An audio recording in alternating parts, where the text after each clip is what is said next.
Baik, bismillahirrahmanirrahim. Assalamualaikum warahmatullahi wabarakatuh. Waalaikumsalam Waalaikumsalam warahmatullahi warahmatullahi wabarakatuh. wabarakatuh. Ya, alhamdulillah, alhamdulillahirabbil alamin ya. Puji syukur bersama-sama marilah kita panjatkan atas kehadirat Allah Subhanahu wa taala yang mana pada pagi hari ini yang insya Allah dalam satu hari ini dan seterusnya ya, dalam proses perkuliahan kita semua diberikan kelancaran dan kemudahan. Dan pasca dari pelaksanaan UTS tentu ini menjadi bagian yang harus dipersiapkan lebih matang lagi ya, karena semuanya akan berjalan dengan begitu cepatnya, nanti tiba-tiba UAS ya. Berarti sudah selesai untuk semua perkuliahan di semester ini. Artinya apa? Jangan sampai nanti kalian tidak mengikuti itu semua dengan baik.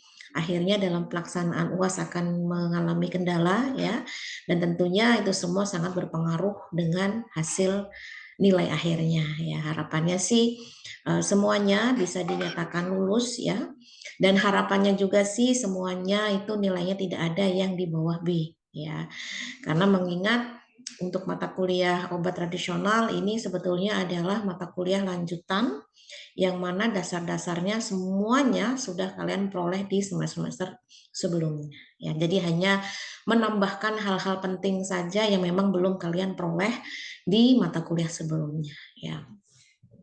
Itu sekedar mengingatkan saja ya, agar kita tidak terlupa bahwasanya kita masih punya tanggung jawab ya untuk menyelesaikan hingga finish nanti. Baik, untuk hari ini materi yang akan saya sampaikan sebetulnya materi ini sebelumnya sudah saya spill ya, bahkan kalian pun juga sudah mempresentasikan, jadi harapannya kalian paling tidak tahu pengertian dasarnya apa ya. Jadi untuk hari ini kita akan belajar mengenal obat herbal terstandar atau yang kita sebut dengan OHT ya. Di pekan lalu kita belajar berkenaan dengan jamu. Nah, sekarang OHT. Bedanya apa sih? Nah, coba siapa di antara kalian berempat yang bisa memberikan statement singkat saja ya, menurut pengetahuan kalian sejauh ini yang sudah kalian peroleh, apa sih bedanya jamu dan OHT yang akan kita bahas hari ini? Silahkan, siapa yang mau menjawab?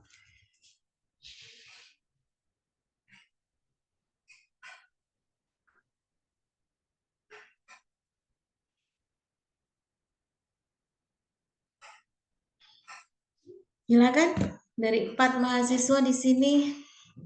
Ada Widi, ada Vivi, ada Putu, ada Teresia, silakan.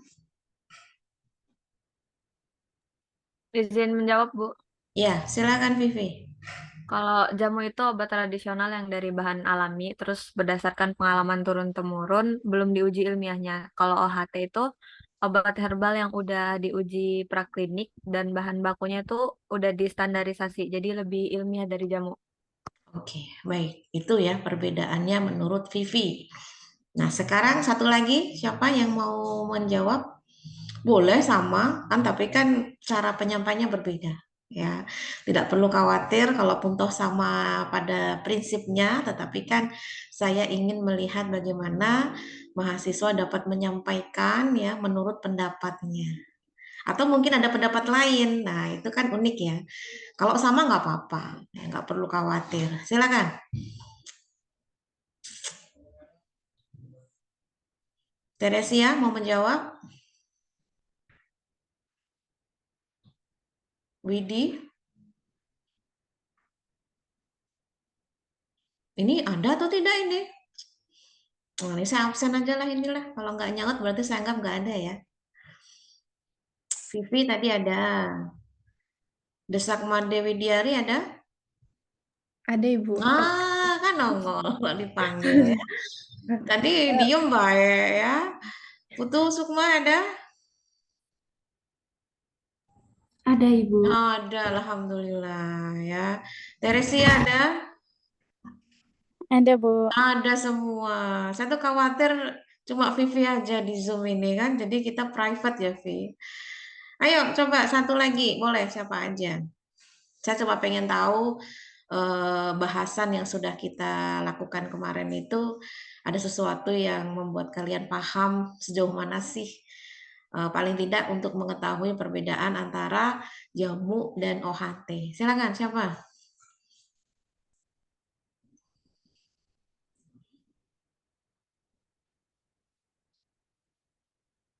Ayo.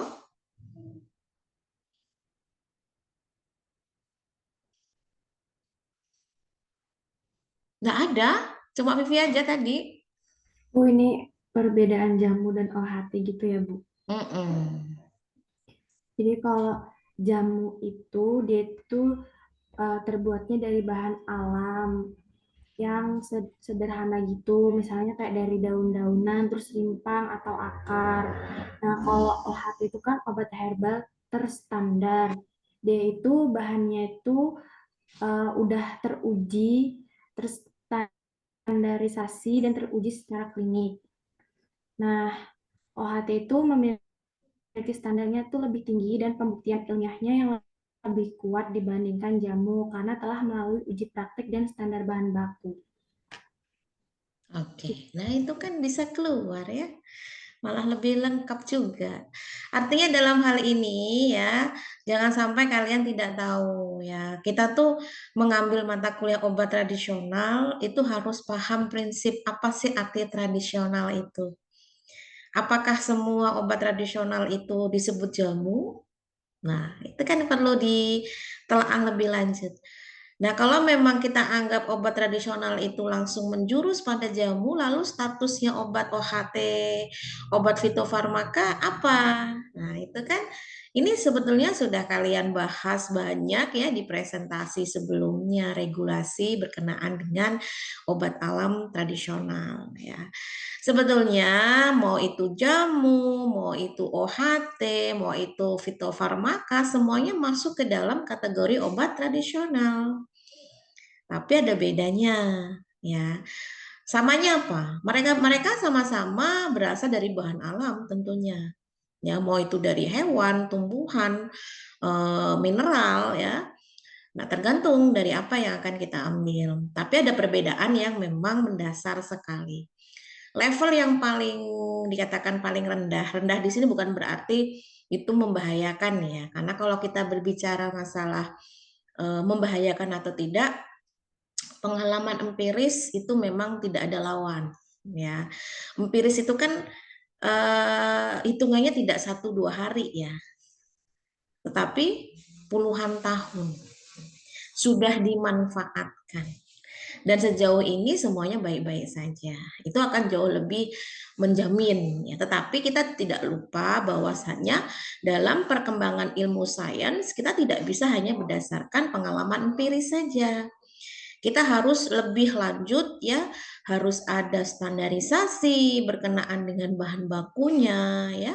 Kemudian pengujiannya apakah dia aman atau tidak dikonsumsi oleh manusia. Pengujian pun ini juga akan mencakup yang disebut dengan praklinik dan klinik. Ya, praklinik berarti memang sebelum diujikan kepada manusia harus diujikan dulu kepada hewan percobaan. Ya, jadi orang sains ini khususnya di bidang kesehatan memang tega nggak tega ya, karena semua itu ada kode etiknya tentunya. Ya, jadi harus izin dulu. Bagaimana kita memanfaatkan hewan uji ya untuk kita korbankan gitu ya untuk bisa dijadikan perantara ya kelinci percobaan lah bahasanya ya dari obat yang akan nantinya dikembangkan dan itu nanti akan digunakan oleh manusia. Dan apakah boleh tanpa adanya hewan percobaan itu tadi kemudian langsung diujikan kepada manusia? Secara etik tidak boleh. Ya, apalagi itu bukan seperti jamu yang bertahun-tahun. Ya. Wajar saja kalau jamu itu belum bertahun tidak ada pengujian praklinis tapi masyarakat banyak yang mengkonsumsi karena kepercayaannya tinggi di mata masyarakat. Ya, bahkan nenek moyang entah tahun kapan itu sudah menggunakan bahan-bahan obat seperti itu. dan sampai sekarang. Ya, artinya tidak ada masalah dari segi kesehatan. Ya. Nah itu ya pengantar dimulai dari kalian ya, harapannya kalian bisa memahami itu. Nah kembali ke OHT karena kita akan belajar mengenal OHT ya. Ini sudah disebutkan tadi. Berarti kalian akan tahu lebih spesifik ya bedanya produk-produk jamu dengan OHT itu apa. Nanti fitofarmaka beda lagi ya. Nah, obat OHT atau obat herbal terstandarisasi sebetulnya dari kata-kata standar itu sudah tahu ya. Maksudnya standar itu kan berarti sudah disesuaikan dengan ketentuan mutunya. Jadi OHT ini adalah sediaan obat bahan alam, sama ya keywordnya semuanya bahan alam yang telah dibuktikan keamanannya, khasiatnya secara ilmiah. Namun ilmiah di sini sebatas dengan uji praklinik yang itu menggunakan hewan percobaan. Jadi tidak langsung dikonsumsi secara kliniknya kepada manusia. Nah itu nanti naik level lagi ya, bukan OHT namanya, tetapi fitofarmaka. Yang tentunya karena sudah terstandarisasi berarti bahan-bahan yang digunakan pun itu harus sudah terstandarkan berdasarkan mutu atau parameter yang telah ditetapkan. Ini nggak ngawur ya, artinya semua ada standarnya, ada quality controlnya. Jadi tidak boleh kita cukup mengatakan ya sudah sesuai, ya udah bagus, tapi harus ditunjukkan dengan uji-uji laboratorium. Ya. Nah, kemudian obat ini merupakan obat yang diambil atau diekstrak dari bahan alami. Yang itu bisa dari tanaman, ya, hewan maupun mineral. Ya. Nah, ini adalah logo dari OHT ya. Jadi jangan sampai keliru ya membedakan mana logo jamu, mana logo untuk OHT, mana logo untuk fitofarmaka. Ya. Nah, di Indonesia sendiri sudah banyak ya produk-produk OHT itu sendiri dan sudah diedarkan dan sudah banyak masyarakat kita yang menggunakan, termasuk mungkin kita di sini gitu ya. Siapa sih yang nggak mengenal antangin? Ya kan, ini bukan saya jadi apa namanya CSR-nya antangin enggak ya, tapi kan saya hanya menyampaikan saja contohnya biar kalian tahu ya. Ada antangin JRG ini termasuk OHT ya. OBH ya, kalau kita kenal obat batuk herbal ini juga OHT. Mastin, kemudian ada produk lelap ya dan diapet ini juga produk OHT. Dan ini sudah banyak kan dijual di apotek ya. Jadi di apotek itu memang tidak melulu obat-obat medis ya. Artinya obat-obat yang konvensional, tetapi obat tradisional pun juga ada. Tapi tentunya bukan skala jamu ya. Kalau skala jamu yang kemarin kita bahas, kita nggak boleh atau apoteker nggak boleh meresepkan atau dokter nggak boleh meresepkan ya, karena semua harus ada standarnya. Nah, kalau OHT kemudian fitofarmaka ini diperbolehkan ya untuk ditampilkan di display apotek itu boleh ya. Ini beberapa contoh saja, yang lain banyak ya. Oke. Nah, memang harus ada beberapa pengetahuan yang kita pegang ya berkenaan dengan kriteria OHT. Jadi nggak sembarangan juga produk obat disebut OHT. Jangan ngaku-ngaku OHT kalau tidak memenuhi syarat ini. Syarat yang pertama apa? Aman. Ya, tadi itu kan sudah disampaikan dia aman ya. Aman, kemudian khasiatnya jelas gitu kan. Karena apa? Karena sudah dilakukan percobaan penelitian ilmiah ya dengan hewan coba ya atau hewan uji. Jadi aman sesuai dengan syarat yang ditetapkan. Itu yang pertama. Yang kemudian khasiatnya pun juga sudah dibuktikan secara praklinik. Jadi kita nggak omdo doang ya. Oh, ini bisa bermanfaat untuk bisa memberikan peningkatan imun. Tapi apa nih buktinya? Harus ada bukti yang valid ya. Itu nanti bisa ditunjukkan dengan hasil laboratorium ya dari hewan uji yang sudah diberikan perlakuan khusus ya untuk treatment obat tersebut ya.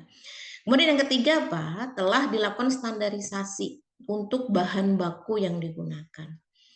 ya. Kayak antangin. Antangin itu kan bahan baku utamanya apa sih? Jahe misalkan, ya. Dalam hal ini jahe itu tidak boleh sembarangan kita ambil dari belakang rumah yang tumbuh liar, tidak boleh.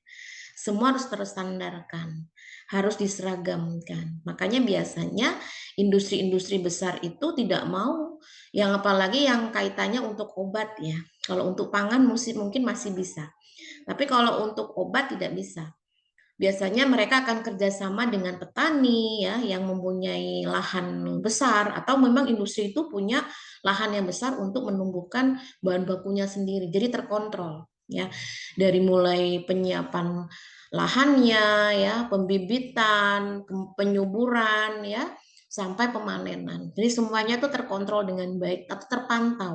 Ya, jangan sampai nanti ada kualitas-kualitas bahan baku yang tidak sesuai, akhirnya mempengaruhi mutu dari produk obat tersebut.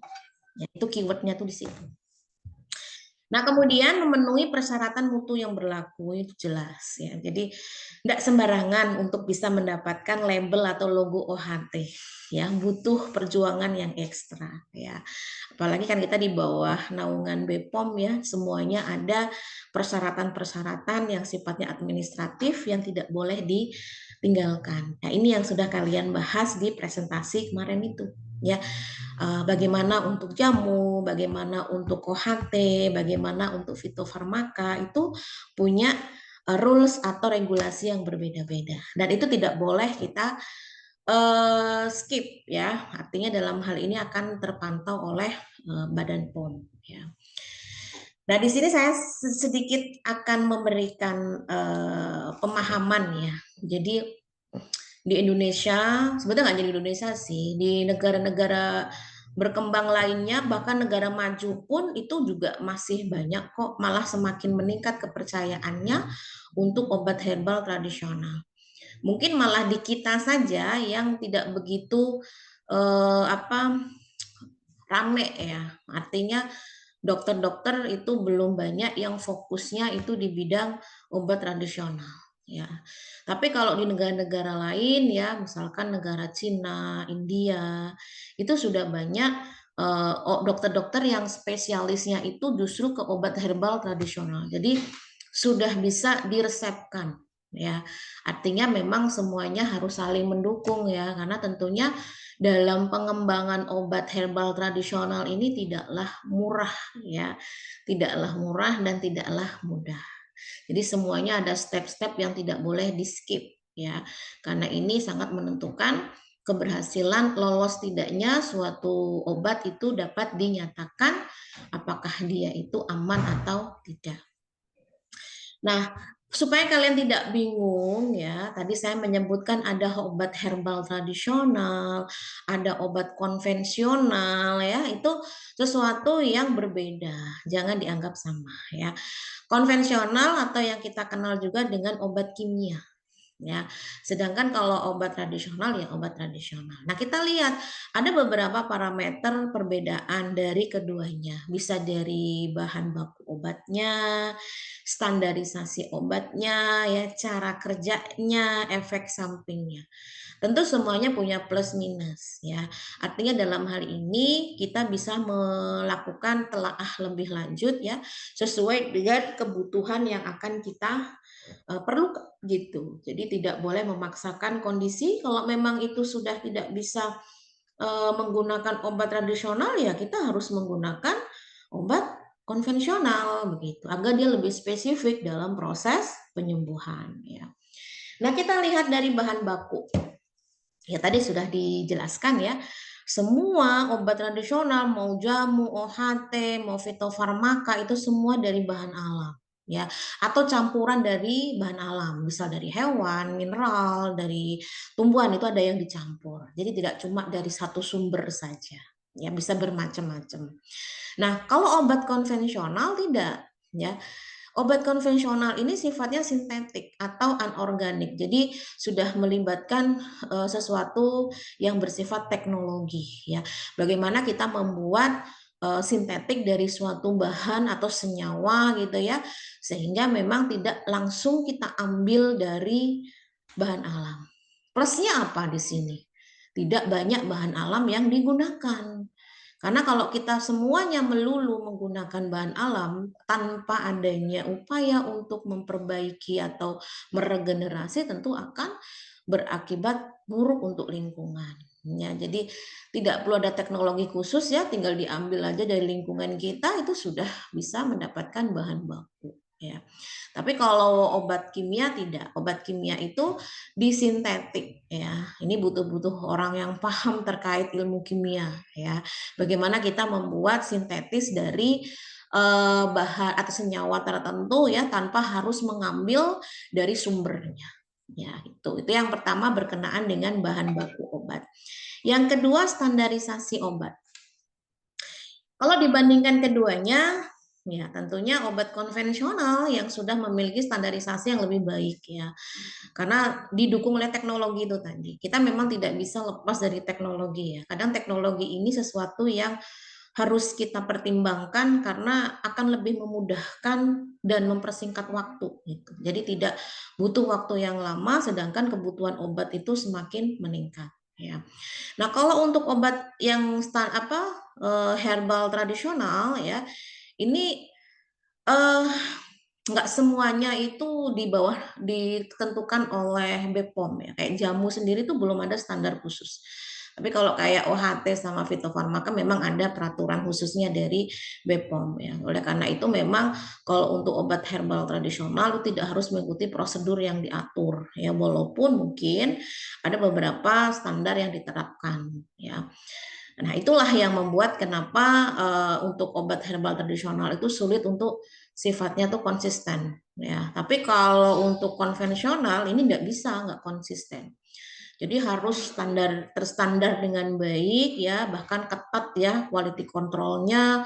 Bahkan setiap obat nih itu harus distandarkan dengan obat-obat yang lain gitu ya. Obat yang lain itu maksudnya sesama obat. Kan obat kalau produksi nggak cuma satu biji doang kan. Artinya pasti banyak gitu. Jadi antar itu harus sama, harus memiliki kualitas yang sama ya, tidak boleh berbeda-beda. Itu untuk standarisasi obat. Yang ketiga, cara kerja.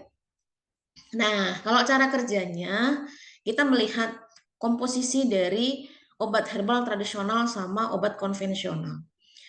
Kalau obat herbal tradisional itu masih macam-macam di dalam dari kandungannya. Oh, walaupun bermacam-macam berarti kan dia sifatnya masih bisa random ya untuk obat A, obat B, obat C gitu ya. Karena semuanya masih terkandung di situ. Tapi kalau untuk yang obat konvensional dia sudah spesifik. Ya, sakitnya apa? Maka langsung diberikan senyawa yang memang untuk penyakit itu. Jadi sifatnya tertentu ya sesuai dengan patologi ilmiahnya, sesuai dengan gejalanya lah itu ya.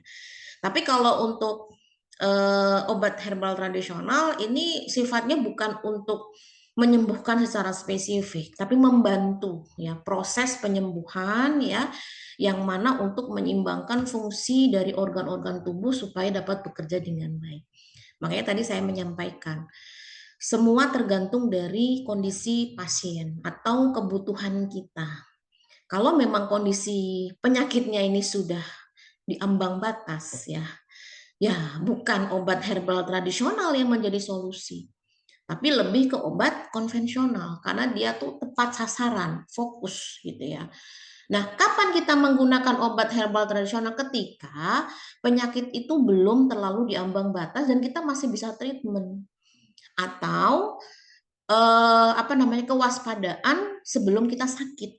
Ya, misalkan meningkatkan sistem imun. Itu banyak kan ya OHT yang untuk meningkatkan sistem imun itu nggak mesti harus nunggu kita sakit baru minum itu. Boleh kita dalam keseharian kita pun juga untuk menjaga ya, kewaspadaan itu tadi.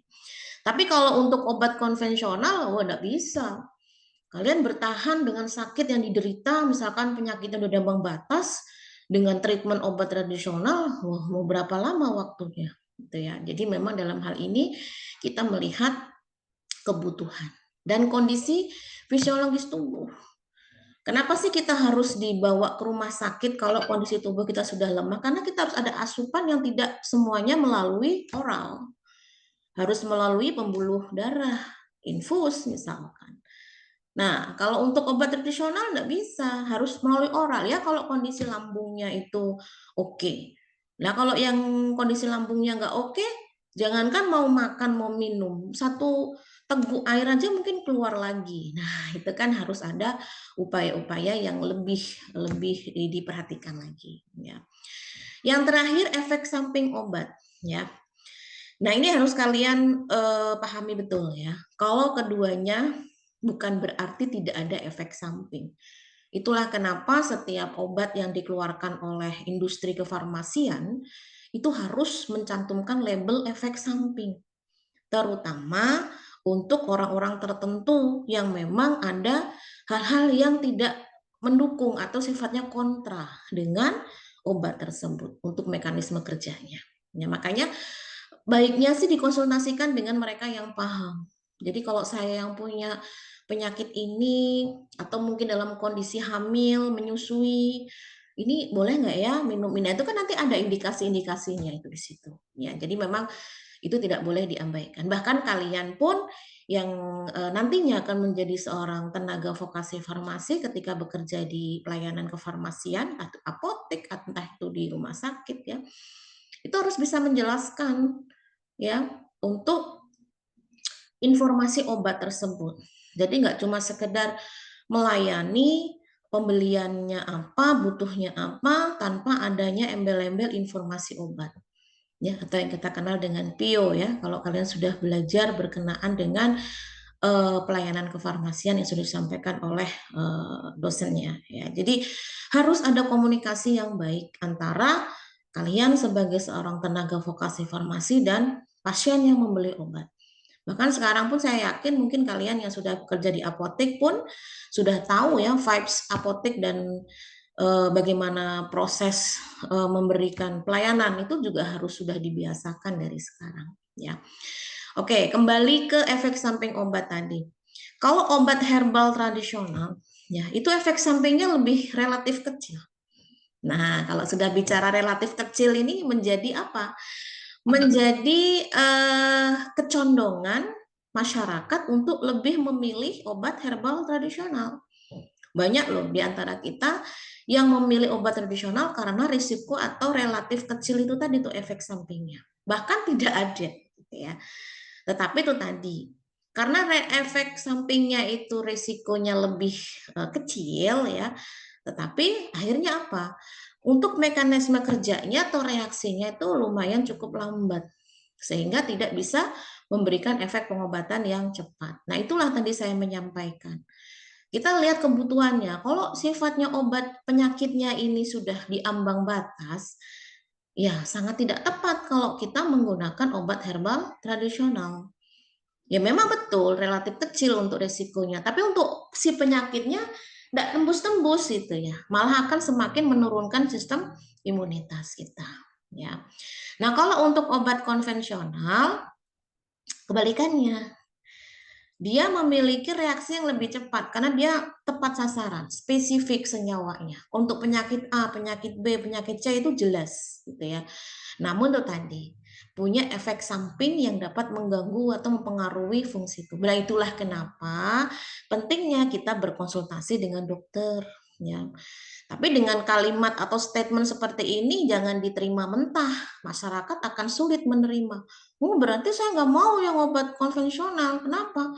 Karena efeknya lebih banyak. Nah, efek lebih banyak itu kan bisa diminimalisir dengan kita berkonsultasi. Karena obat itu kan banyak tuh jenisnya.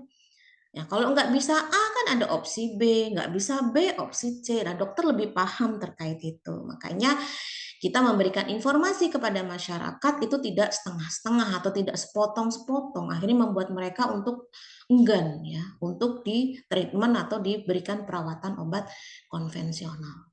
Udah tahu sudah tidak bisa apa-apa ya, makan aja susah, kita nekat masih memberikan treatment obat herbal tradisional. Waduh, itu namanya mempercepat gitu ya, bukan mempercepat penyembuhan ya, mempercepat kehilangan gitu ya. Karena jangankan untuk apa namanya makan ya, minum obat ya, sekedar minum air yang saya katakan tadi aja mungkin keluar lagi karena nggak sanggup untuk bisa menerima ya. Makanya dalam hal ini kita harus bisa memberikan edukasi kepada masyarakat ya, kapan kita bisa menggunakan obat herbal tradisional, kapan kita bisa menggunakan obat konvensional ya. Kalian lebih paham harusnya dan harus bisa memberikan informasi yang tepat kepada masyarakat. Itu sih kuncinya ya. Jadi estafet informasi tidak terhenti begitu saja ya.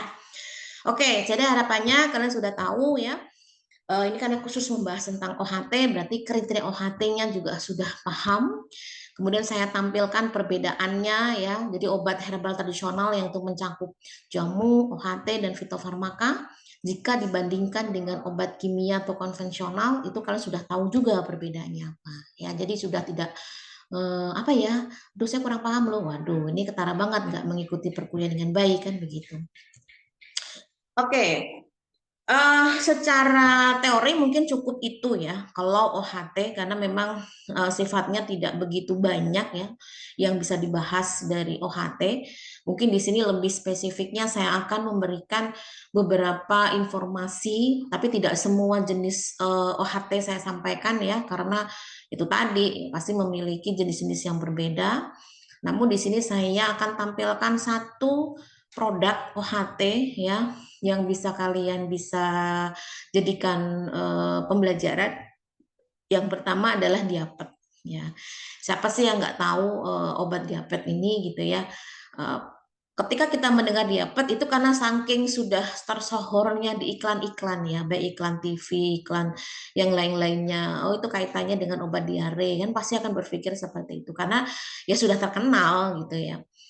Nah, tentunya dalam hal ini perlu adanya pemahaman terkait produk tersebut sebelum menggunakan ya. Biasanya apa saja sih yang perlu diperhatikan gitu ya, terutama sih deskripsi produk ya, indikasinya bagaimana, dosisnya bagaimana. Saya yakin sih setiap obat OHT itu sudah tertera itu di labelnya. Jadi walaupun tulisannya kecil-kecil gitu ya, itu yang membuat kita malas sebenarnya sebagai masyarakat membaca gitu ya. Tapi paling tidak kita menambah informasi untuk diri kita sendiri. Atau kalian sebagai seorang tenaga vokasi farmasi di pelayanan, ya jangan enggan untuk menyampaikan. Jangan sampai nanti mereka keliru ya. Sebenarnya mereka nggak ada keluhan di pencernaan untuk BAB-nya, tapi karena keliru menyebut, wah bahaya gitu ya. Yang harusnya dia mengencerkan malah memadatkan, yang harusnya memadatkan malah mengencerkan. Nah itu kan kebalikan kerja. Ya, jadi tidak boleh. Makanya ketika ada pembeli harus dikonfirmasi ulang. Mbak beli diapet diare ya Pak, diare ya Bu. Nah, oh bukan tuh. Nah, itu pasti ada kesalahan. Ya, karena masyarakat juga itu kan tidak belajar secara khusus ya berkenaan dengan obat gitu. Apalagi kalau penyebutannya ada yang salah-salah gitu ya, jangan asal nebak gitu kan. Oh pasti ini enggak, tapi ditanya dulu sakitnya apa, gejalanya apa. Kan kalian bisa sekalian memberikan edukasi kepada masyarakat. Itu pasti akan lebih diterima baik ya ketimbang seperti hanya jual beli barang biasa berapa duitnya masuk kantong udah gitu, tapi tanpa adanya embel-embel edukasi yang baik. Nah, indikasi dari diapet ya, ya tentunya ini untuk diare, tapi sifatnya dia non spesifik ya, belum disesuaikan apa penyebabnya. Diare itu kan banyak ya penyebabnya, bisa karena infeksi bakteri atau bisa non infeksi ya. Makanya biasanya nanti akan dilihat dalam beberapa hari ke depan ya. Kalau misalkan sampai menimbulkan demam ya itu sudah ada indikasi kalau itu terinfeksi mikroba. Mikroba pun tidak mesti harus bakteri ya. Bisa itu dari protozoa ya, bisa itu bakteri. Makanya biasanya kalau bagi mereka yang sampai 3-4 hari bahkan lebih diare tidak berhenti-berhenti bahkan diiringi demam, itu harus dilakukan uji laboratorium untuk ada tindakan yang lebih spesifik lagi. Tapi kalau untuk diare musiman ya yang kayak kita yang makannya ngawur ya, kadang pedas, kadang begini, kadang begitu. Nah, itu bisa lah untuk penanganan awal ya. Tapi kalau ada indikasi yang lebih parah lagi ya jangan sungkan-sungkan dan segan untuk memberikan pemeriksaan di dokter gitu ya.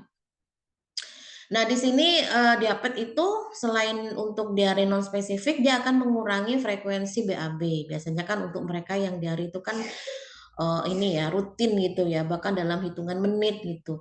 Dan apa teksturnya pun tidak normal. Nah, inilah yang membuat kita banyak kehilangan cairan ya. Kalau kita udah gede sih kita udah paham ya, ketika cairan kita banyak hilang, mungkin kita akan banyak minum gitu ya, karena secara otomatis tubuh akan memberikan informasi untuk minum. Tapi kalau untuk usia bayi, anak-anak, nah ini yang berbahaya sekali, jangan sampai mengalami dehidrasi. Karena banyak bayi-bayi yang orang tuanya tidak peka, diare dibiarin aja ya, kemudian karena kondisi sakit dia mood untuk minum ASI-nya berkurang, akhirnya dia mengalami dehidrasi dan mengancam keselamatan. Itu banyak yang terjadi seperti itu ya. Nah, kemudian diabetes ini diperuntukkan memadatkan feses ya, menyerap racun pada feses dan mengatasi rasa mulas. Nah, inilah deskripsi untuk produknya. Kemudian dosis itu pasti ada di labelnya. Jadi harus kalian pun menyampaikan ini. Jadi yang mau minum itu siapa dulu? Dewasakah, anak-anakkah ya? Atau usia ya, bisa dilihat dari usia biasanya. Atau sifat diarenya itu gimana gitu ya? Berapa kali sehari ya? Memang harus dilihat secara spesifik gejalanya seperti apa gitu ya. Nah, ini sedikit saya menjelaskan gambaran ya. Jadi karena diabetes itu adalah salah satu obat OHT, di mana OHT ini adalah bagian dari obat tradisional yang mana sumbernya semuanya dari bahan alam. Tidak ada yang bahan sintetis konvensional, itu tidak ada. Semuanya bahan alam. Ya. Berarti dalam hal ini kita butuh orang yang paham berkenaan dengan sumber alam. Dalam ilmu sains dikenal dengan istilah etnobotani. Apa itu etnobotani? Jadi etnobotani itu adalah bidang ilmu yang secara khusus mempelajari kaitan atau hubungan antara manusia dan tumbuhan dalam kegiatan pemanfaatan secara tradisional. Nah, dalam hal ini manusia itu sebagai pengguna ya. Nah, kemudian tumbuhan itu yang digunakan. Ini contohnya tumbuhan ya. Kalau hewan ya hewan, mineral ya mineral ya. Tapi kan dalam hal ini etnobotani berarti khususnya adalah tumbuhan. Nah, kita akan belajar menganalisis ya proses untuk bisa meluncurkan si diabetes ini menjadi produk OHT. Itu tidak tiba-tiba langsung dibikin, itu tidak. Semuanya ada analisis-analisis yang harus dipersiapkan dari hulu ke hilirnya. Dari kita bisa memberikan informasi potensi dari bahan alam yang bisa memberikan efek untuk indikasi yang diberikan diabetes tadi ya. Karena dalam hal ini komposisi utama dari diabetes itu adalah apa? Daun jambu biji. Ya. Kenapa daun jambu biji? Karena di dalam daun jambu biji itu mengandung metabolit sekunder. Salah satunya adalah tanin. Ya. Nah, tanin ini setelah dilakukan uji laboratorium yang sudah dianalisis gitu ya, ternyata bisa berfungsi sebagai adstringensia. Apa itu adstringensia? Dia mampu menciutkan selaput lendir atau pori di area usus. Dan harapannya kan tidak bablas gitu saja kan, artinya dalam hal ini penyerapan airnya bagus gitu. Nah, dikembalikan seperti normal harapannya dengan mengkonsumsi si diabetes ini, karena di dalamnya ada ekstrak jambu bijinya. Nah, kita paham terkait kandungan daun jambu biji itu dari mana? Ya tentunya dengan penelitian, dengan pengujian secara fitokimianya. Ya, kita harus mengetahui kandungan dari daun jambu biji ini apa. Makanya tadi saya bilang tidak boleh tiba-tiba menentukan saya mau tanaman ini tanpa tahu dulu kandungan dari tanaman tersebut. Jadi menjadi tokoh utama dalam diabetes ini adalah daun jambu biji yang memang berpotensi sebagai tanaman obat ya. Nah, setelah kita tahu ya kalau si daun jambu biji ini punya potensi sebagai obat, berarti kan dibutuhkan terus sebagai bahan baku. Ya, bahan baku tentu tidak cuma selembar dua lembar kan, pasti banyak, apalagi skala industri. Ya, scale up-nya itu besar gitu ya, apalagi industri besar ya. Saya yakin kayak diabetes, kemudian kayak antangin ini nggak kaleng-kaleng ya, pasti butuh sumber bahan baku yang besar-besaran. Ya, makanya diperlukan apa? Budidaya. budidaya yang pertama lahannya yang mendukung tentunya ya, bibit yang berkualitas, penanaman dan pemeliharaannya pun juga diperhatikan ya, dari pupuknya, penyiramannya itu harus sesuai dengan kebutuhan dari tanaman tersebut. Dan tentunya pemanenan. Kapan sih daun jambu biji ini bisa dipanen dari pohonnya, bisa diambil? Boleh nggak ketika daunnya masih muda diambil? Itu semua kan ada langkah-langkah yang tidak boleh terlewatkan. Ya, makanya untuk mengembangkan suatu bahan obat, bahan baku obat untuk obat tradisional, ini tidak bisa hanya mengandalkan satu bidang keilmuan, hanya cukup kefarmasian, tidak bisa. Kita membutuhkan bidang-bidang ilmu yang lain, contohnya etnobotani ini, kemudian ahli kimia, ya, bahkan ahli dalam quality controlnya, salah satunya di bidang mikrobiologinya, ya, atau mungkin bahkan di bidang nanti setelah terbentuk produk jadi, ya, pengemasannya, digital marketingnya, nah itu. Makanya kita tidak boleh seperti katak dalam tempurung, hanya puas dengan bidang keilmuan kita saja. Kita harus banyak main keluar, harus banyak ngobrol sama orang, dan tidak melulu circle-nya hanya di bidang keilmuan kita saja. Kadang-kadang kita perlu ngobrol dengan ahli ekonomi, orang yang kuliah di ekonomi, kuliah yang digital, ya, kuliah di bidang pendidikan, ya, kuliah di bidang kewirausahaan itu perlu kita ngobrol. Ya. Makanya biasanya kalau orang yang tidak bisa mengatur hatinya untuk sombong itu berarti mainnya kurang jauh, ya, kurang bertemu dengan orang-orang di luar sana. Makanya saya sangat mengapresiasi ketika ada mahasiswa yang mau studi banding di kampus lain, ya, mahasiswanya seperti apa, kemudian keterlibatannya di akademik dan non akademik seperti apa, itu calon-calon orang hebat seperti itu.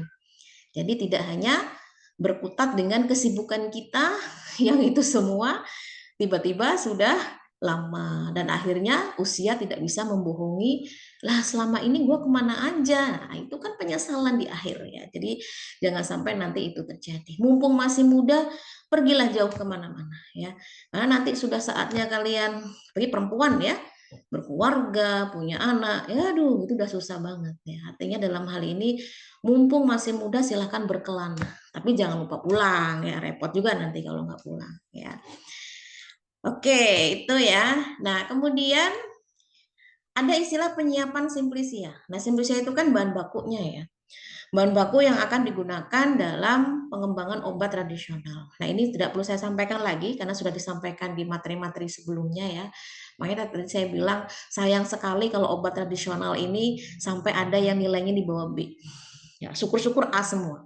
Kenapa? Karena sebetulnya sudah banyak basic-basic yang sudah disampaikan di materi-materi sebelumnya. Jadi untuk materinya secara spesifiknya, ya itu hanya sebagai pelengkap atau penambah saja yang memang sebelumnya belum pernah disampaikan. Yang jelas tahapan pembuatan simplisia itu tidak boleh dilewatkan, walaupun terkesan sederhana. Karena fatal kalau sampai dilewatkan. Karena semuanya pasti dari setiap tahap ini itu punya tujuan yang masing-masing ya. Pengumpulan bahan baku apa yang perlu diperhatikan ya.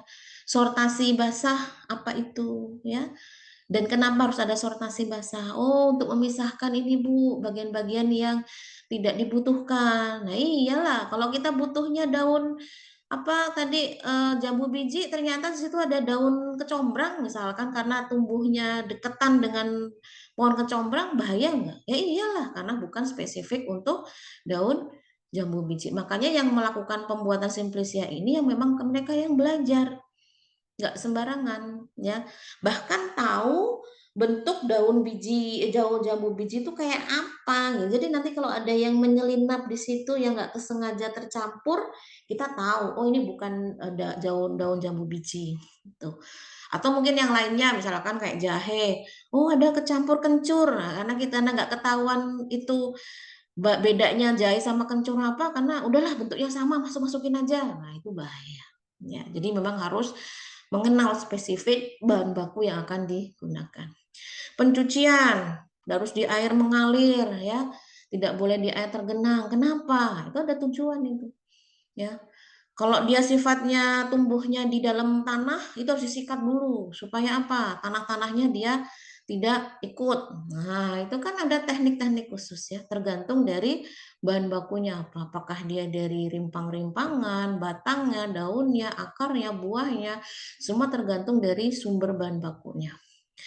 Perajangan, kenapa harus dirajang? Pengeringan, kenapa harus dikeringkan?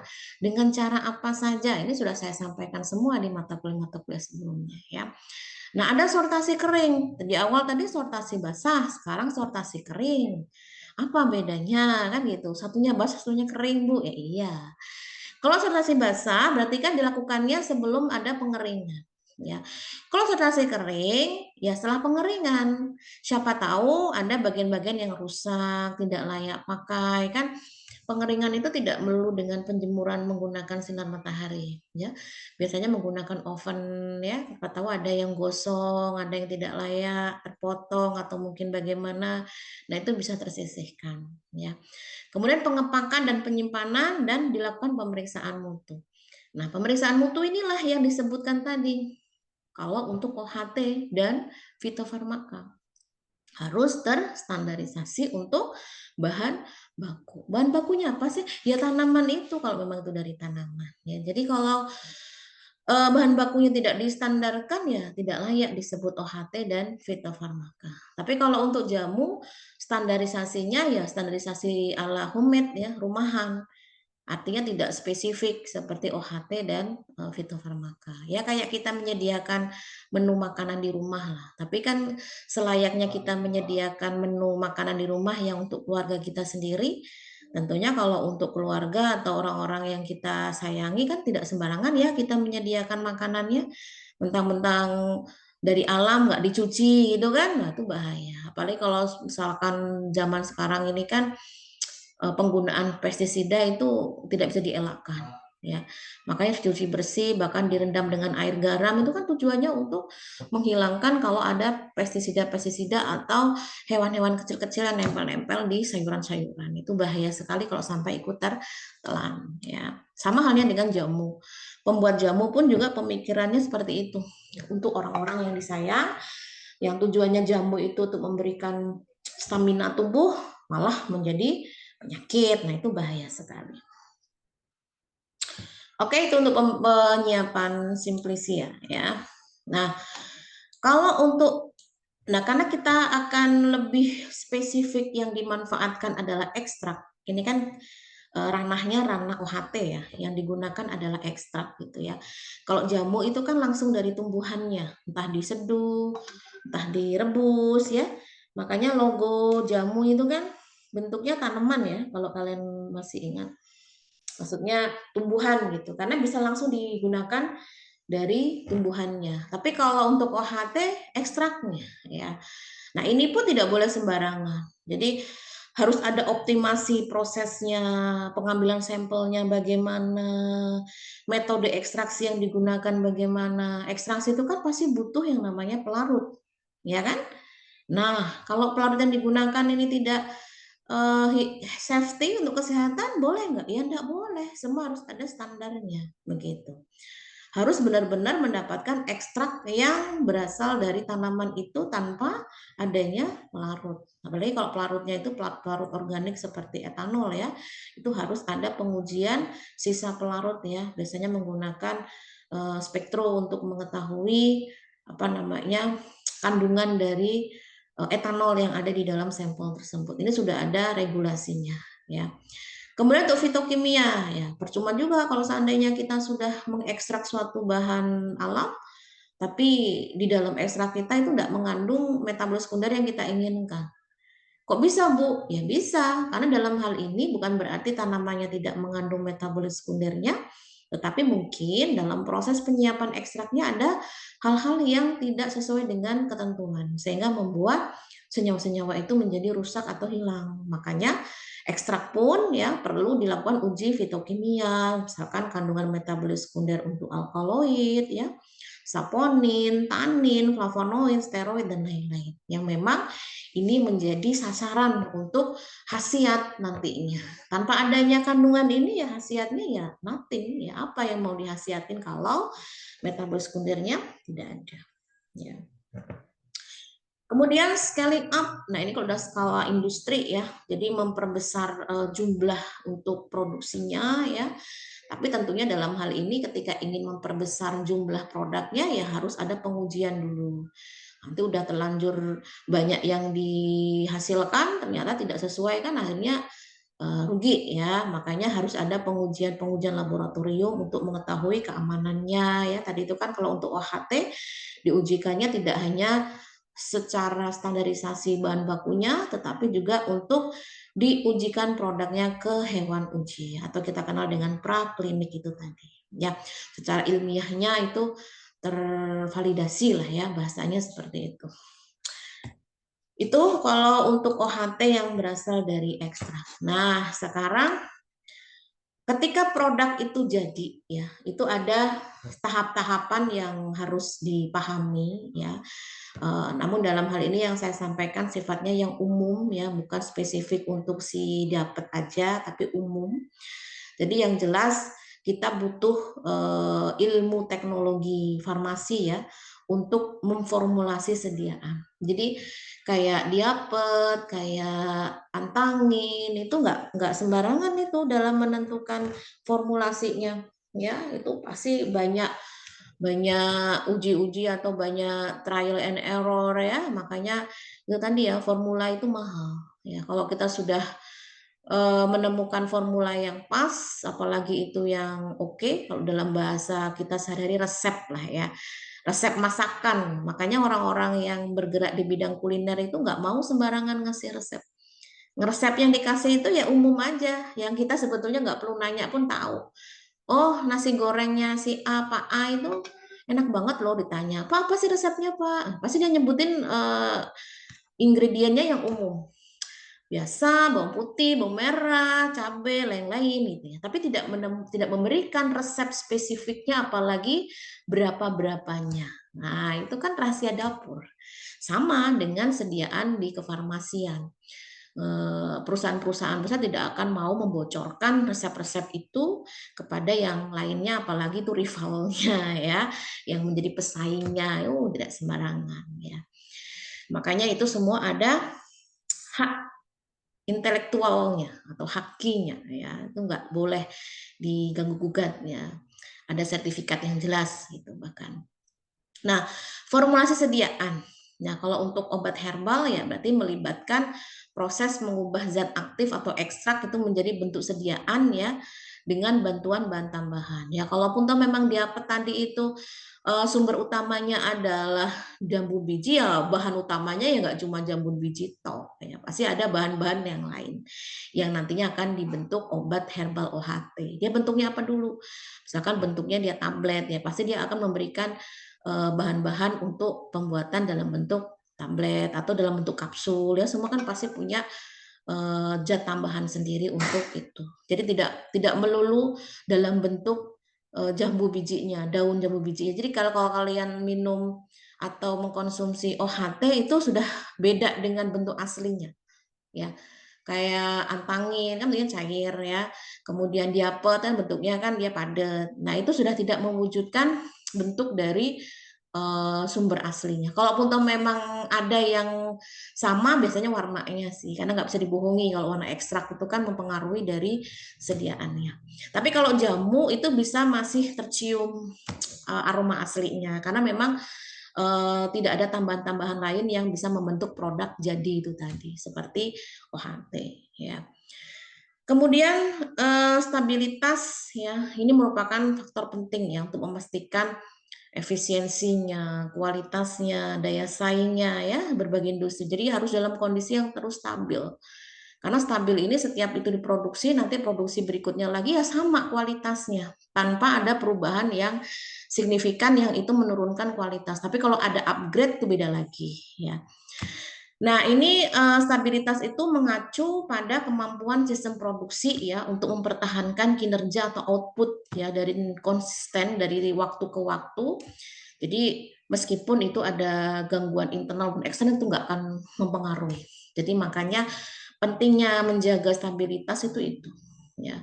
Kemudian kemasan, nah kemasan inilah yang nanti akan dilihat sama eh, konsumen ya, tidak cuma melihat produknya tetapi juga kemasannya. Jadi secara fisik terluar dari produk itu khas gitu ya. Jangan sampai nanti mirip dengan yang lain jadi susah untuk bisa membedakan ya. Nah, fungsi utamanya apa sih? Ya, pertama meningkatkan visual ya, menyajikan informasi produk. Nah, tadi kan obat OHT itu kan ada labelnya juga ya, kayak obat konvensional gitu ya.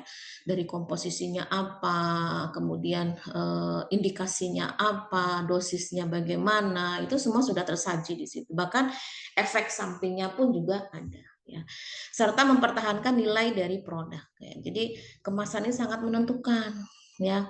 Nggak usah jauh-jauh untuk obat yang memang untuk kesehatan ya. Kalau kan kalian beli makanan yang sifatnya kuliner, kalau cuma nggak ada kemasan dalam kondisi terbuka, peminat kan enggak.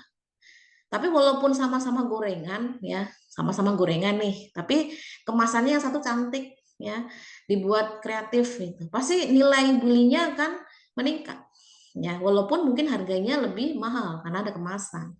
Pasti orang kan lebih memilih itu, apalagi yang sekarang semuanya serba Instagramable ya. Kalau di foto itu cantik gitu ya. Pasti itu akan menjadi bagian penting ya untuk meningkatkan atau mempertahankan nilai dari produk itu. Jadi masa iya sih kita makan kemasan? Ya enggak, kita enggak makan kemasan, tapi kemasan itu akan menentukan daya tarik tersendiri bagi konsumen. Makanya jangan menyepelekan kemasan ya. Oke, itu untuk yang finishingnya ya. Baik, itu yang dapat saya sampaikan ya, karena waktunya sudah habis. Ada satu tugas ya, makanya tadi saya tidak menyampaikan semuanya, karena kalau saya sampaikan semuanya nanti kalian nggak kebagian ya tugas mandirinya. Jadi tadi itu kan di awal saya sudah menyebutkan ada beberapa produk OHT ya di sini. Ada antangin, ada obat herbal, OBH herbal ya, mastin, lelap, diapet ya. Tadi saya sudah ngambil satu diapet. Berarti sisa 4 ya, antangin, mastin, OB, sama lelap ya.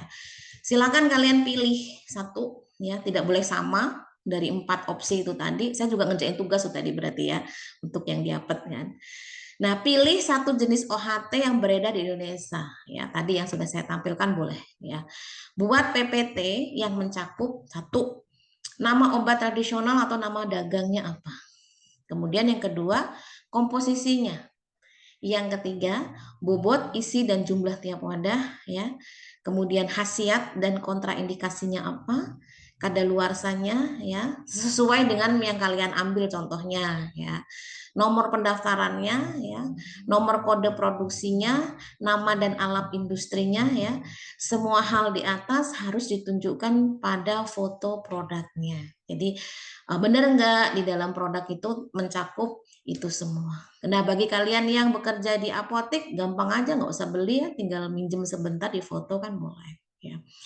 Nah, tugas mandiri ini dipresentasikan secara mandiri nanti ya, Insya Allah kalau tidak ada halangan di hari Sabtu pekan ini ya.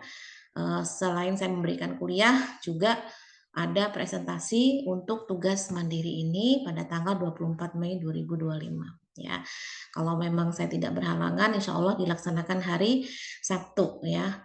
Nah ini semoga bisa dipahami dan bisa dikerjakan dengan baik ya.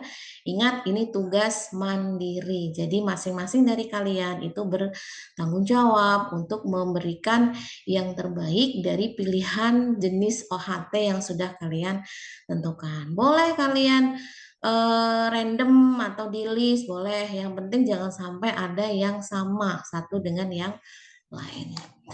Oke, sampai sini ada yang ingin ditanyakan, silakan.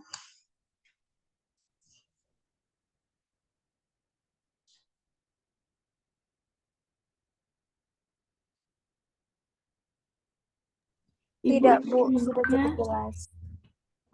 bebas atau yang sesuai yang Ibu tulis tadi, atau boleh yang lain? Ya, kalau pilihan tadi itu hanya pilihan ya. Kalau memang Tidak, ya berarti ada pilihan lain yang mungkin kalian bisa pilih, tapi pastikan itu masuk ke dalam OHT, ya, bukan fitofarmaka atau bukan jamu, ya. Pastikan ya, pokoknya pastikan kalau itu bukan, pokoknya selain OHT lah, harus OHT, karena kita konteksnya di sini adalah OHT, ya. Oke, baik Bu. Terima kasih.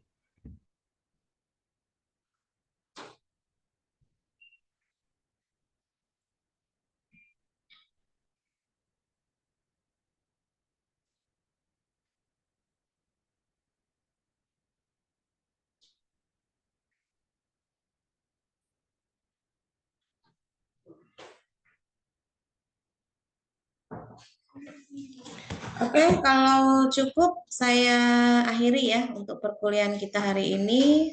Semoga bisa memberikan manfaat dan bisa memberikan pencerahan untuk kalian ya, khususnya berkenaan dengan OHT.